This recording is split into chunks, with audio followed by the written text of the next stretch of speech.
Hey, thank you for tuning in to this tutorial about how to complete Cornell Notes. And this is the first part tutorial focusing on just the top section of Cornell Notes where you're preparing to learn the lesson. Before we get started with this, let me just give you a very brief background about why we use Cornell Notes in physical science class. Cornell Notes were actually developed at Cornell University by a group of professors who probably realized something that you have realized in the past too. Note-taking is hard. Now, maybe you found note-taking to be easy to physically write things down, but what's hard about it is making sure that the way that you're taking notes helps your brain learn the lesson. Because that's what this is all about. Cornell Notes are going to help you to focus in on the important parts of a lesson so your brain can learn as much as possible. That's why schools all over the United States are jumping on the bandwagon with Cornell Notes and using them to focus students in on learning as best as possible. That's why we're going to use them. They help your brain to learn. Now, the very first step to completing Cornell Notes is very simple. Open your Cornell Notes. To do that, I went to my Google Drive and I searched for the title of the Cornell Notes. In this case, I knew the title number, Lesson 1.1, so I just searched Lesson 1.1, Cornell Notes, and wha-bam, they popped up. If you can't find your Cornell Notes for the lesson, email me immediately so that I can get them to you so you can start learning. All right, now, I need to zoom in on the section of the Cornell Notes I'm going to fill out because this is way too small for anybody to work with. To do that, I'm going to click on the Zoom tool in Google Drawings. It's a magnifying glass with a little plus in it. And then you click and drag over the area you want to zoom in on. I want to zoom in on the top section because that's where we're going to start. Also, you'll probably have to scroll around a little bit to find exactly what you want to work on. Now, there are 3 things you need to do at the beginning of every section of Cornell Notes.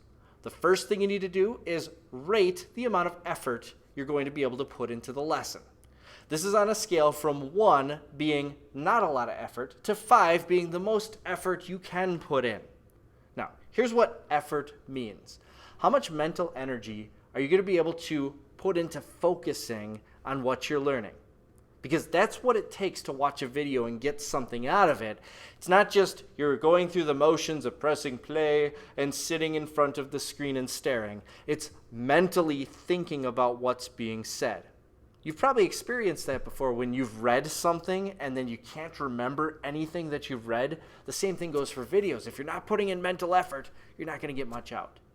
Now, I also want to be honest with you. You're not going to be able to put in 5 out of 5 for mental effort every single day. It's just not humanly possible. There are things that will distract you. For instance, if you're hungry, you're probably not going to be able to put in a full amount of effort. If there's something going on at home that you can't stop thinking about that's distracting you, you're not going to be able to put in a full amount of effort. That's human and realistic. Please be honest with this. You're not graded on it, but it is important for you to think about. Today, I know I'm going to be able to put in a lot of effort, but not the full amount. I'm going to put in a 4 out of 5. I'm almost there, but not quite. The next thing you need to do is probably the most important thing in all of your Cornell Notes. You need to give your notes a title and state the goal that you hope to achieve with this lesson. So the title is very simple. I'm just going to copy the title at the top of the page, thinking about what it says. This is going to be Lesson 1.1, The Definition of Matter. Okay, so I know this is going to be something to do with matter and what it means. The next step, though, is super important. Do not skip it. If you do, your Cornell Notes will be incomplete and they will not count as completed because you didn't do everything you need to do to get the most out of the lesson. Here's what you need to do. You need to follow the instructions in the lesson.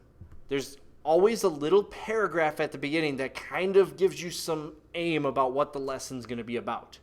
And then it will instruct you to take the lesson quiz. You need to do that as well. So read the paragraph, take the quiz, and then by then you should be able to guess at what the goal of the lesson is. Here's what a goal looks like. I will understand And that word understand is very important. It means that you're going to think about and make some mental connections to something. You're going to learn something new. I will understand what is matter and what is not matter. After reading the paragraph and taking the quiz, this is what I was led to believe this lesson's going to be about. Understanding what is matter and what is not matter. If you're not sure about your goal and you want to check it, please go to my live binder for physical science, to this particular lesson, lesson 1.1, and I've given you the goal that I've written for the lesson, that I believe the lesson is going to be about. Do not just copy my goal. Copying doesn't get your brain anywhere. Make sure you write your goal on your own first, and then if you think my goal is better, feel free to include thoughts from my goal in your goal. Once you've rated your effort and written a goal for the lesson under the title, the last thing you need to do is just write the date. So you remember when you completed this lesson, and as you wonder about when this lesson fell in the sequence of everything else that you learned, that date is right there to remind you when this was done. These are the things you should do at the beginning of every lesson to help your brain get the most out of it that you can possibly get out of it.